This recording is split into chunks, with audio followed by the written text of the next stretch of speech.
네, 라떼는 마리아 묵상 간증입니다. 저는 제 존재 가치를 세상 성공에 두고 성실과 근면을 외치며 살았습니다. 부모님보다 더 뛰어나고 잘난 사람으로 살고자 노력했고, 제가 느끼고 경험한 일이 전부인 양 세상사를 다 아는 듯이 이야기했습니다.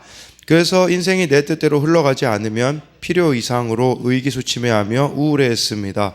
결혼한 후에는 내 가족밖에 모르는 이기적인 사람이 되었는데, 자녀를 키우면서 아이의 성적이 낮은 것과 저와 소통이 잘 되지 않는 현실을 부정하며 회피했습니다.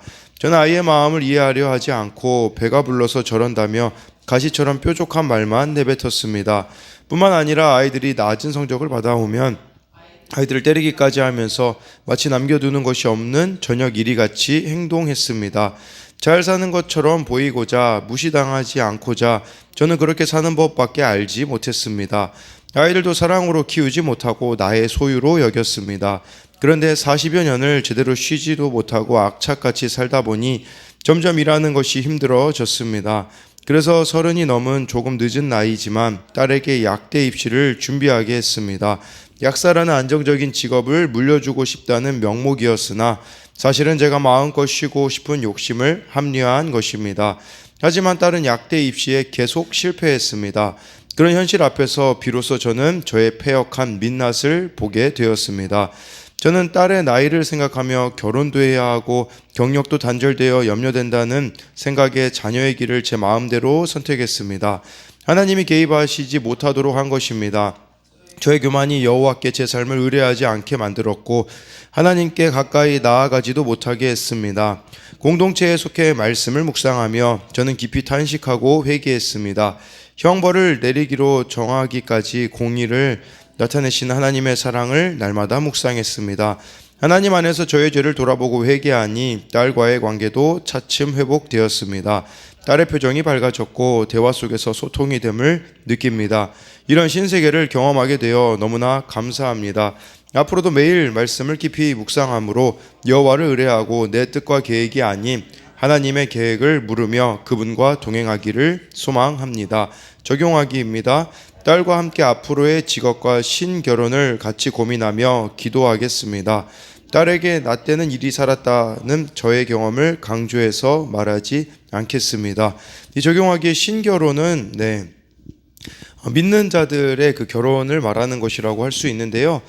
이 묵상간증 결국은 하나님을 떠나 살면 마치 가인의 모습과 똑같죠. 가인이 하나님을 떠나서 에녹성을 짓잖아요. 자녀 이름이 에녹이었는데 그 하나님과 동행한 에녹 말고 다른 에녹이거든요. 그러니까 하나님을 떠나면 뭔가 이렇게 집착할 수밖에 없음을, 자녀 우상을 만들어서 내가 원하는 대로 하나님이 개입하실 수 있는 것까지도 다 막아버리는 게 바로 자녀 우상이라고 볼 수가 있겠죠. 그러다 자신의 죄를 보고 회개하게 되어지니 딸과 소통이 되어지고 회복이 되어지는 것을 보게 되어지는데요.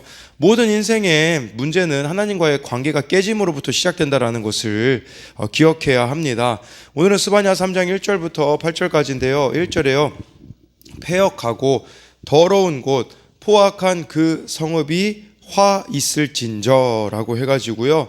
패역하고 더러우고 포악한 그 성읍이 어딘지는 언급이 되어 있지 않아요. 근데 3, 4절을 보면요.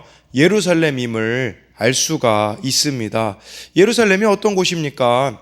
하나님의 은혜가 넘쳤던 곳이죠. 그런데 패역한 곳이 되었다라는 것이에요. 무엇을 말하겠습니까? 우리가 한때 하나님의 은혜를 입어도 영적으로 깨어있지 않으면 언제든지 우리는 타락할 수 있다라는 거예요. 근데 여기 1절에 나와 있는 패역하고 더럽고 포악한 이 세 단어가요. 완료형으로 되어 있습니다. 무슨 말입니까? 완료형으로 되어 있다는 것은 지금까지 계속해서 이 반역이 진행되고 있다라는 것이에요.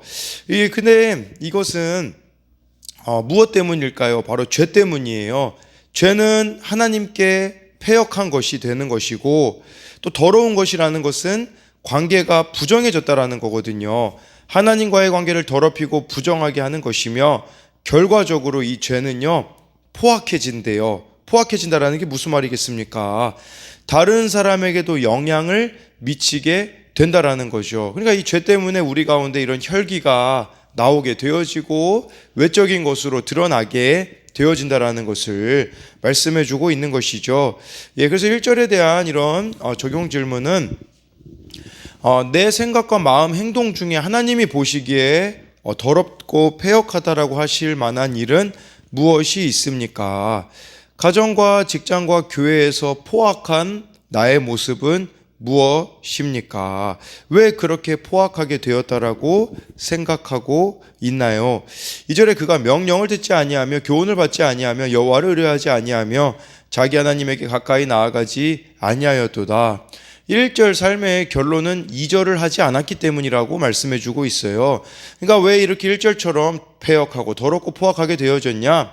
예, 여기 나와 있는 거죠. 2절에 네 가지가 나오는데요.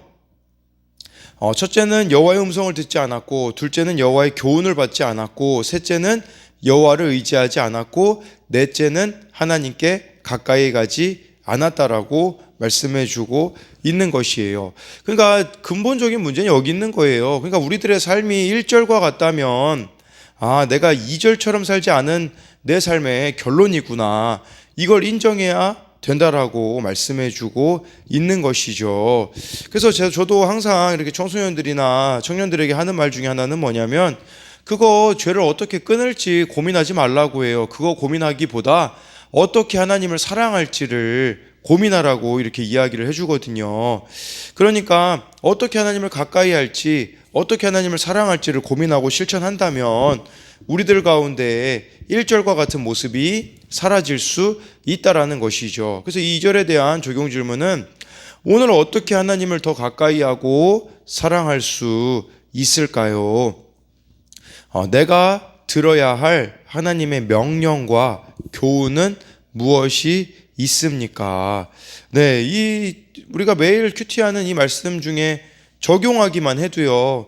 근데 그 적용하기 너무 두루뭉실하게 하지 마시고요. 오늘 하나님하고 더 기도해야겠습니다, 오늘 말씀을 더 읽어야겠습니다가 아니라 그 깨달은 말씀을 가지고 한 가지 변화를 일으켜야 되는 거예요.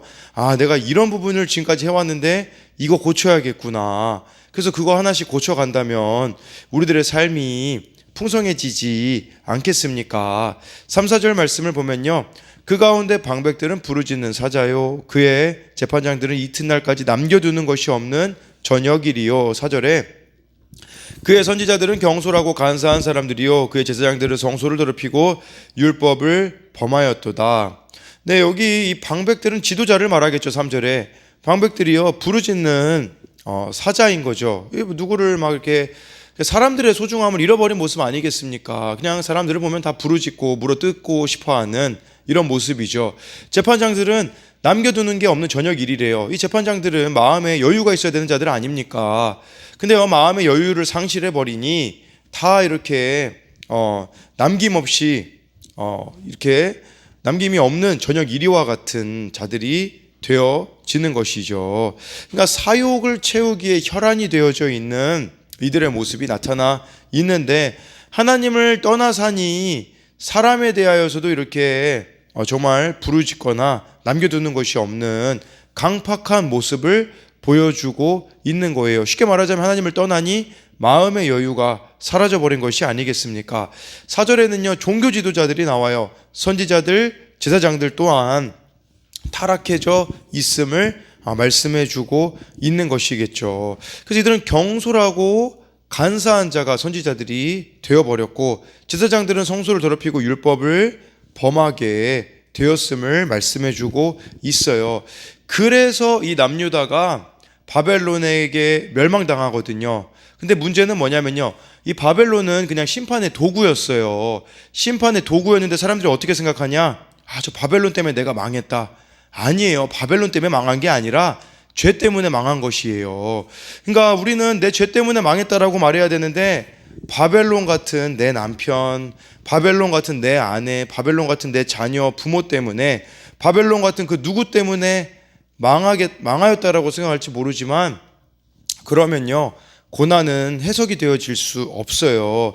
원망과 불평밖에 나지 않는 것이죠. 그래서 여러분, 2절 말씀에 비추어 나를 점검해 봐야 돼요. 내가 이렇게 하나님의 명령도 듣지 않았구나, 교훈도 받지 않구나, 의뢰하지 않구나.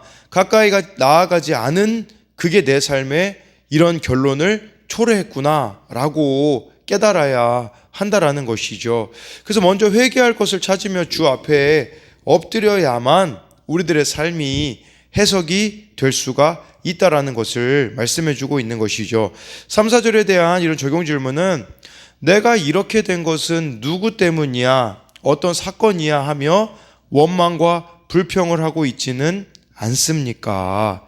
내가 죄인이라는 것이 정말 믿어지시나요? 내가 죄인이라는 것을 깨닫지 못하면요, 이런 원망과 불평은 지속될 수밖에 없을 것입니다.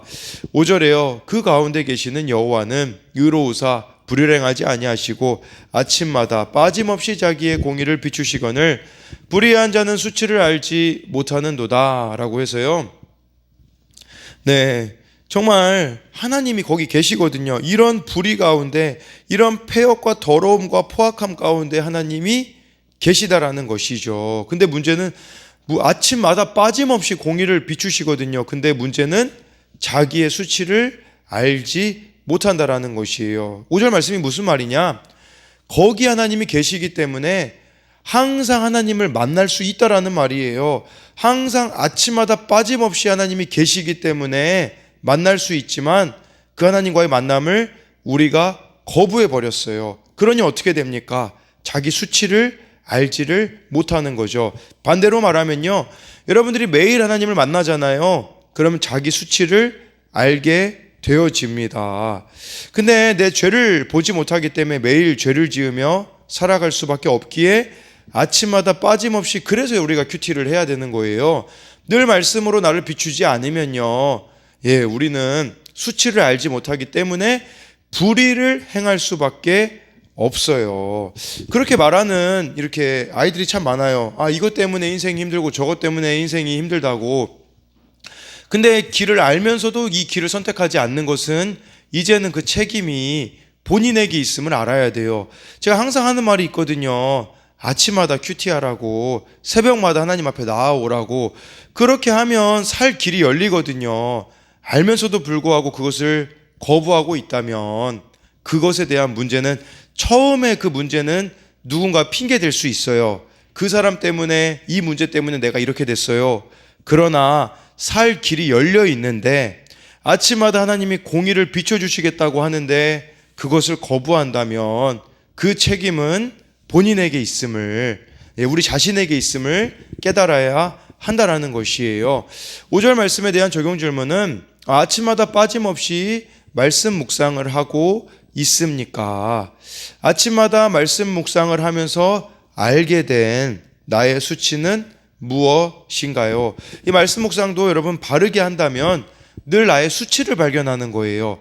연약함을 발견하는 거예요. 내가 안 하고 있는 것을 발견해야 합니다. 근데 이것도 잘못 묵상하면 자기 자랑으로 될 수가 있음을 기억해야 합니다. 6절에 내가 여러 나라를 끊어 버렸으므로 그들의 망대가 파괴되었고 내가 그들의 거리를 비게 하여 지나는 자가 없게 하였으므로 그들의 모든 성읍이 황폐하여 사람이 없으며 거주할 자가 없게 되었느니라 라고 해서요. 네, 하나님이 지금 여기 6절부터는요, 내가 라고 하잖아요. 내가 3인칭으로 말씀하시다가 1인칭으로 말씀하시는 거예요. 내가 여러 나라를 끊어버렸다. 어제만 봐도요, 이 남유다를 중심으로 한 나라들의 심판에 대하여서 어제 우리가 다루지 않았습니까? 죄악이 가득한 곳을 하나님은 철저하게 심판하실 수밖에 없다라는 것을 말씀해 주고 있어요. 쉽게 말하면 이런 거예요. 너희들 주변 나라들 지금 멸망당하고 있는 거 보이지 않니? 나에게 돌아와야 한단다. 안 그런다면 너희도 똑같이 된단다라는 거예요. 여러분, 이스라엘 백성들이 선민이라서 이스라엘 백성들을 통해서 하나님이 가나안 백성들을 멸망시킨 게 아닙니다. 가나안 백성들이 죄가 많기 때문에 그 죄에 대한 심판의 도구로 이스라엘 백성들을 사용한 것이라면 어떤 의미가 되냐면 이스라엘 백성들도 가나안 사람들처럼 패역하고 죄 가운데 거하며 심판당할 수밖에 없음을 알아야 한다라는 것이겠죠. 7절에 내가 이르기를 너는 오직 나를 경외하고 교훈을 받으라. 그리하면 내가 형벌을 내리기로 정하기는 하였지만 너의 거처가 끊어지지 아니라 하리라 하였으나 그들이 부지런히 그들의 모든 행위를 더럽게 하였느니라 라고 했는데요. 이 7절이요, 세번역 성경으로 보니까 좀 더 잘 나와 있더라고요. 세번역 성경으로 읽어드리면요, 이렇게 나와 있어요. 내가 너에게 일렀다. 너만은 나를 두려워하고 내가 가르치라는 대로 하라고 하였다. 그러면 내가 벌하기를 작정하였다가도 내가 살 곳을 없애지는 않겠다고 하였는데도 너는 새벽같이 일어나서 못된 일만 골라 하면서 하였다라고 말씀해 주고 있어요. 쉽게 말하면 모든 다른 이방 나라들은 다 그 길로 갔을지라도 나는 너만큼은, 이 남유다 예루살렘 너만큼은 나를 두려워하고 내가 가르치라는 대로 하기를 원했지만 그걸 거부했기 때문에 결국은 심판당하게 되었다라고 말씀해 주고 있는 것이죠. 여러분, 하나님이 형벌을 내리기로 작정하셨을지라도 하나님 안에서 나의 죄를 보고 회개하면요, 다른 모든 것들이 회복될 수 있다라는 거예요. 그래서 이렇게 회개하고 회복된 자를 어제 말씀에 남은 자라고 하였잖아요. 저는 남은 자라는 의미가 한 가지 더 있다라고 생각을 해요. 어떤 의미가 있냐면, 우리들의 삶이 끝난 것 같지만 하나님께 돌아온다면 여전히 남아있는 게 있다라는 것을, 그런 의미로 생각이 되어지더라고요. 그래서 제가 어제 어느 설교를 듣는데 거기 이런 내용이 나오더라고요. 분노 조절 장애, 우울증, 전두엽 등 각종 병명 뒤에 숨어서 거기에 묶인 채로 감정의 노예로 살겠습니까? 거기서 손들고 나와 큐티하고 나누며 치료받을 것을 결단하겠습니까? 이런 적용 질문을 김양재 목사님이 하시는 것을 들었는데요. 우리가 이렇게 핑계가 참 많아요. 나 우울증이라 그래. 나 분노조절 장애라 그래. 거기 숨지 말라고. 거기서도 우리가 치료될 수 있고 회복될 수 있다고 말씀해주고 있는 거죠. 그러니까 우리가 하나님께 돌아가기만 하면 회복될 수 있는데 그것을 거부하고 있음을 봐야 합니다. 7절에 대한 적용 질문은, 형벌을 받을 때 하나님의 자비로운 권면을 듣고 죄에서 돌이키나요? 아니면 계속 죄를 지어 모든 행위를 더럽히나요? 회개의 기회를 거절하고 오히려 부지런히 악을 행하는 나의 모습은 무엇인가요? 이게 아까 제가 세번역 성경에 새벽같이 일어나서 못된 일만 골라 하였다라고 이렇게 번역한 부분을 말씀드리는 거거든요. 근데 우리가 새벽같이 일어나서 하나님 앞에 나아온다면 참 얼마나 좋겠습니까? 그리고요, 또 한 가지는, 내가 부끄러움을 느끼지 못한 채 반복하고 있는 죄는 무엇입니까? 그것을 끊어내고자 당장 오늘부터 어떤 적용을 해야 할까요? 어제 어느 청년을 만났는데요, 그런 얘기를 해줬어요. 진짜 매일 큐티 녹음하는 거 듣고 거기서 적용 질문 너에게 비춰봐야 된단다 라고 이야기를 하면서, 이렇게 하면 너 우울증 끊어질 수 있단다 이렇게 이야기를 해줬어요. 제가 그런 이야기를 해줄 수 있었던 이유는 무엇이냐면, 저도 사실은 우울증 걸릴 것 같은 일들이 많이 있거든요. 우울증 걸린 아이들을 만나는 것도 그것도 될 수도 있겠고, 얼마나 많은 사건과 사고를 제가 직면합니까? 근데 우울증 안 제가 그 친구에게 해주는 얘기가 그거예요. 목사님 봐라, 우울증 안 걸리셨잖니. 근데 이 우울증 안 걸린 게 내가 막 어떤 강한 사람이어서가 아니라 매일 나는 말씀 보거든, 매일 기도하거든, 그 이야기를 해줬거든요. 동일하게 너도 매일 큐티하고 매일 기도하면 끊어질 수 있다라고 이렇게 말을 해줄 수가 있었어요. 8절에 나 여호와가 말하노라. 그러므로 내가 일어나 벌할 날까지 너희는 나를 기다리라. 내가 뜻을 정하고 나의 분노와 모든 진노를 쏟으려고 여러 나라를 소집하며 왕국들을 모으리라. 온 땅이 나의 질투의 불에 소멸되리라 라고 해서요, 하나님이요, 너희는 나를 기다리라. 이 기다리라는 말을 원어로 보면요, 나를 앙망하고 바라라, 소망의 의미가 담겨져 있어요. 그래서 이 기다리라는 명령받은 대상이 누구인지는 분명하지 않지만 이 스바냐서를 봤을 때 아마 스바냐 2장 3절에 나와 있는 자들일 겁니다. 스바냐 2장 3절에 여호와의 규례를 지키는 세상의 모든 겸손한 자들아, 너희는 여호와를 찾으며 공의와 겸손을 구하라. 너희가 혹시 여호와의 분노의 날에 숨김을 얻으리라. 여러분, 이런 자가 되어야 돼요. 어떤 자냐? 겸손한 자인 거죠. 겸손한 자라는 것은 하나님 말씀을 지키는 자라고 볼 수 있는데, 그때 모든 나라들이 다 심판당하는 날이 이렇게 하나님과 동행하며 하나님을 찾은 자들에게는 구원의 날이 된다라는 것이에요. 여러분, 예수님 재림도 마찬가지지 않습니까? 재림은요, 초림 예수님은요, 2000년 전에 오셨던 그 예수님은 구원주로 오셨어요. 근데 이제 재림의 예수님은 심판주로 오시거든요. 심판주로 오신다라는 말은 이제 예수님이 오시면 기회가 없다라는 뜻이거든요. 세상 사람들에게는 그 예수님의 재림의 날이 멸망의 날이에요. 근데 우리가 정결한 신부로 살아가고 있는 자들에게는 이 날이 멸망의 날이 아니라 구원의 날이라는 것을 말씀해주고 있는 것이겠죠. 그렇기 때문에 여러분, 우리가 여기 하나님께서 말씀하시잖아요. 나의 질투의 불에 소멸되리라 라고 해서, 그 질투하시는, 우리를 신부로 여기시는 그 하나님을 여러분들이 안다면 질투의 불에 소멸되는 자들이 되어질 것이 아니라 하나님의 사랑에 잠기는 자들이 되어야 되지 않겠습니까? 그래서 이 8절에 대한 적용 질문은, 나의 지속적인 이 완악한 죄 때문에 내 옆에서 수고하며 고통을 당하는 자는 누가 있나요? 내 죄가 여호와의 불에 소멸되어 얻게 된 소망과 기쁨은 무엇이 있습니까? 네, 바벨론은 심판의 도구였을 뿐이라는 것을 기억하시면서, 근데 우리는 그 심판의 도구들을 원망하고 있는 것 같아요. 내 인생이 이런 것은 누구 때문이야가 아니라 내 죄 때문이다 라는 것을 깨달음으로써 정말 우리가 하나님께 돌아감으로 회복되어지는 저와 여러분들의 삶이 되기를 소망합니다.